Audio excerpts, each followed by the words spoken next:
What's up, guys? Welcome back to JodabeniTV. Today's another amazing day to get out there. We're gonna be better today than we were yesterday. And for today's video, we're pretty much gonna be talking about what is the biggest difference between college soccer and high school soccer.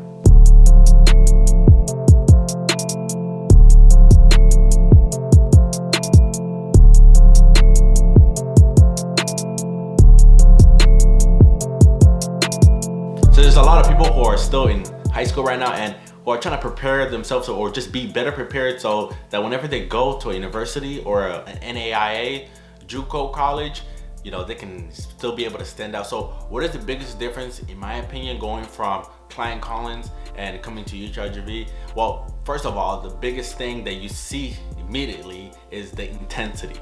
The intensity is so much higher than high school because, as you know, if you play high school soccer, you should already know that there's times where a lot of players don't really try. They'll come to school in the mornings, you know, acting like they still want to be in bed. Most of the time they don't have much to lose, and some of these kids after high school, they're not ever going to touch the ball again, so they just go there, have fun, and go home. But when you go to a college team, you have half of the kids are trying to move up to other levels. Another part of their team is trying to go pro, so everybody has different grinding methods, and coaches lose their jobs if they keep losing, so they will replace kids who aren't trying for those who can win. So if you don't want to get cut, you actually have to put in more work, which just brings up the whole overall intensity.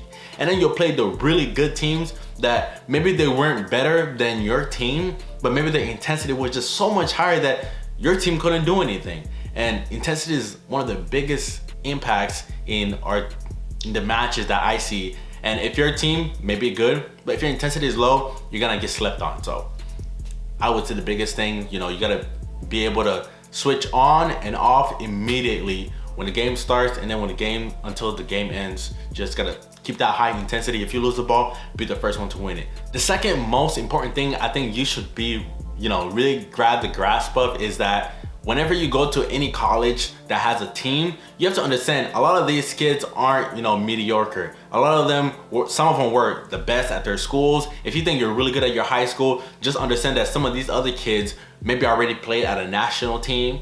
So they may be above your level, so you can't come in hard-headed. So there's talent everywhere. If you thought you were the best one at your high school, just understand that when you go to a university, there's gonna be other good players, and you have to put in a lot of extra effort. Yes, there's some gems in the stone that are very talented and don't need to put the same amount of work, but if they wanna be successful in the professional world, they have to change that mindset themselves. You'll meet players who, you know, other players will know they were very talented, but they didn't really care too much or put in the extra effort, and maybe after college, they'll have only 1 year or even, you know, 1 season, and then that's it. So there's a lot of massive talent in universities because there's kids that come everywhere. There's people coming in from Brazil, from Europe, from Australia. They're all coming in here to be successful. And if you're already in America and you move to a university thinking it's gonna be easy, it's not gonna be easy. That's why there's a lot of freshmen who can't grasp the idea of being on bench coming as a freshman, because sometimes they don't understand what their coach is looking for. You know, they're so used to starting, they've always had it good, and the moment a coach benches them, they get mad, frustrated, and you know, all it is, just relax, understand what your coach is telling you, and your time will come. There's so many times where players get injured, starting players get injured, but since like newcomers, they have that mindset that my chance is coming, they'll be given the chance and they won't do anything with it. No matter if you're in D3, D2, D1, NAIA, or, you know, it doesn't matter. There's gonna be talent everywhere because those are the ones that are gonna continue grinding in their soccer game, and they're probably taking it seriously in high school to get a chance to get a scholarship or even a position on any of those teams. So talent is everywhere. And the next thing that's really massive is the trainings. High school trainings are nothing compared to collegiate training sessions because, as I mentioned at the first thing, you know, the intensity is really high. But now coaches are more serious on you being punctual. Like for my team, we have to be there at least 45 minutes early because you have to go to the trainers, get yourself treated. And in high school, a lot of times people don't get treated before training. You know, just lollygag, and then when it's training time comes, you know, they go and have fun. But it's almost, when you play in a NCAA environment or any type of college, it's no longer just for fun, it's an actual job. So besides going to class, You have to be very focused and make sure your body is at top peak, because if you can perform, or if you're always injured, the coach is gonna let you go, and that's like a really sad way to get cut because you were injured when you could have avoided it by going to get treatment early, wrapping your ankle, and all these things that schools will give you. And trainings actually show the coaches like who should play on the weekend, because during these trainings everybody's giving it their all, and sometimes there's times in a week where somebody's just training horrible and the coach is like, you know, he's been doing this consecutively for this whole week. If I put him on Saturday, probably the same thing will repeat. And other players see that, and you know, they keep pushing because they want to start over that person.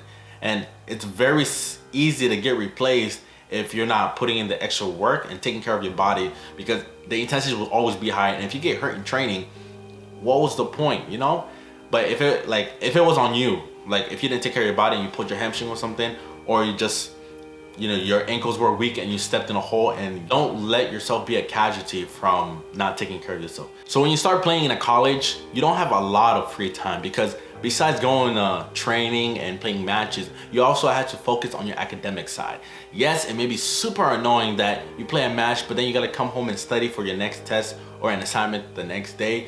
But that's just how the NCAA is built now, you know? You'll pay $50,000, play for a team, and at the same time, you have to do your schoolwork. So every athlete pretty much has 2 jobs. And then on top of it, there's other athletes that get 3rd jobs like I did. I had a job at Walmart actually, you know, to make extra money to cover other expenses. And you just had to fit everything in this schedule, and you barely have any free times. A lot of times people will be like, hey, we're trying to go out and stuff. I'm like, sorry, I have work. Hey, we're trying to do this. Sorry, I have homework. And you know, it does suck, but you have to know that to become the best, if you're trying to go pro, there's things you gotta have to sacrifice. And one of those things is just gonna be, you know, some free times for like fun things.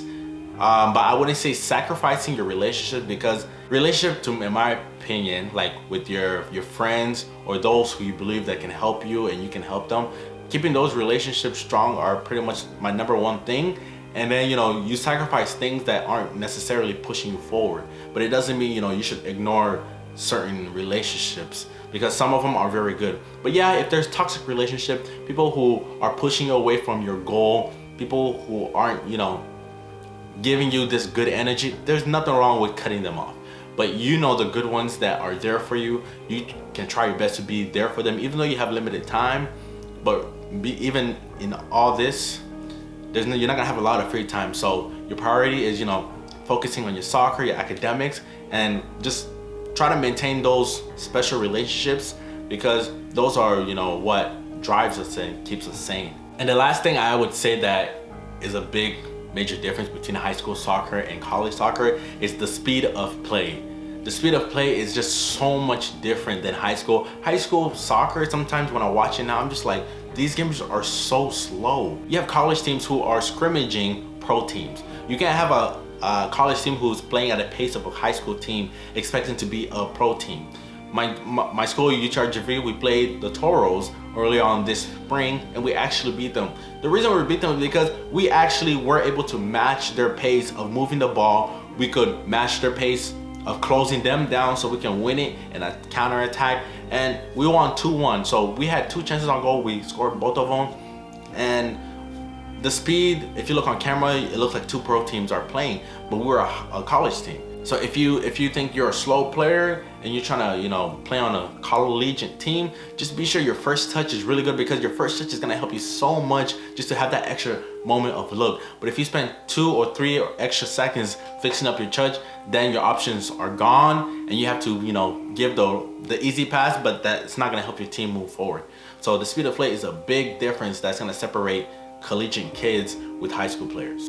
So those are pretty much the biggest differences I would say for anybody who's trying to play college soccer, who's in high school right now. Just be sure you focus on your touch so that you can be able to play faster, and you know, the intensity is going to be high. So even if you're not the best player on your team and a college coach wants you to play for them, just be sure whenever you're training, you're giving it your all, because it stands out. The only reason I was able to stay on my collegiate team for 3 semesters was because I worked so hard. I came in, I wasn't the best one, and you know, I don't know if I was the worst one, but I just made sure I worked as hard as I could, because if I didn't, it didn't show the coach that I wanted to be there. So the harder you work, you're just gonna get better. So be sure to bring that intensity when you're transferring to a collegiate team, and stay focused. And by all means, you got it.